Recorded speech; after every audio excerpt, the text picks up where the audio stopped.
শুভ সন্ধ্যা। Share বাজারের মূল খবর ডেইলি মার্কেট আপডেটে আপনাদের স্বাগতম। সূচক 5.29 পয়েন্ট বা 0.10% কমে 5,229 পয়েন্টে অবস্থান করছে। বাজারে মোট লেনদেন হয়েছে 479 কোটি টাকা, যা আগের কার্যদিবসের তুলনায় 18.54% কম। ব্যাংকিং খাতে ইসলামী ব্যাংক ও ব্র্যাক ব্যাংক, ফার্মাসিউটিক্যালস খাতে স্কয়ার ফার্মাসিউটিক্যালস ও বিকন ফার্মাসিউটিক্যালস এবং শিল্প খাতে ওয়ালটন হাইটেক বাজারে পতনে মূল ভূমিকা রাখে। অন্যদিকে এনবিএফআই খাতে আইডিএলসি ফাইন্যান্স এবং ফুয়েল ও পাওয়ার খাতে সামিক পাওয়ার আজ ঊর্ধ্বমুখী করতে সহায়তা করেছে, যার ফলে সূচক প্রায় স্থিতিশীল থেকেছে।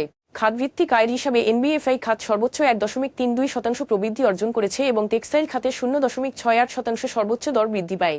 অন্যদিকে শিল্প খাত সর্বোচ্চ 1.00% দর পতনের সম্মুখীন হয়। আজ শীর্ষ কুড়ি দরপতনকারী শেয়ারের মধ্যে 8টি ছিল mutual fund, Faris finance and investment, international leasing and financial services এবং পিপলস লিজিং অ্যান্ড ফাইন্যান্সিয়াল সার্ভিসেসের শেয়ারের সর্বোচ্চ দর বৃদ্ধি পায়।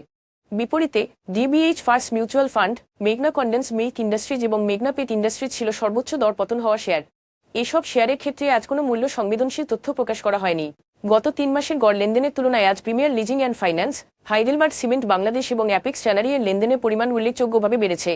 তবে এই শেয়ারগুলোর লেনদেন বৃদ্ধির পেছনে স্বাভাবিক কোনো কারণ প্রকাশ করা হয়নি। আজকের শীর্ষ দুটি সংবাদ সরকার সঞ্চয়পত্রের মুনাফার ওপর উৎসীকর টিডিএস 10% থেকে কমিয়ে 5% করেছে, যা সর্বোচ্চ 5 লাখ টাকা পর্যন্ত বিনিয়োগের ক্ষেত্রে প্রযোজ্য হবে।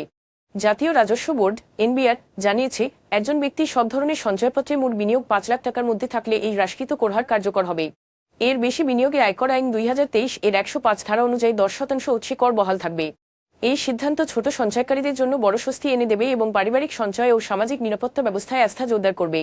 ডলার টাকার বিনিময় হার স্থিতিশীল রাখতে বাংলাদেশ ব্যাংক আন্তঃব্যাংক স্পট মার্কেটে নিলামের মাধ্যমে 16টি ব্যাংক থেকে অতিরিক্ত 196.50 মিলিয়ন মার্কিন ডলার কিনেছে। মাল্টিপল প্রাইস অকশন পদ্ধতিতে প্রতি ডলারে কাট অফ দর নির্ধারণ করা হয় 122 টাকা 30 পয়সা। বাংলাদেশ ব্যাংকের সর্বশেষ তথ্য অনুযায়ী গত বছরের 13 জুলাই থেকে ফ্রি ফ্লোটিং বিনিময় হার ব্যবস্থায় মোট ডলার ক্রয় দাঁড়িয়েছে 4.52 বিলিয়ন ডলারে, যা মুদ্রাবাজার স্থিতিশীল রাখা এবং আর্থিক ব্যবস্থায় আস্থা জোরদারের চলমান উদ্যোগের প্রতিফলন। আজ এ পর্যন্তই, ধন্যবাদ।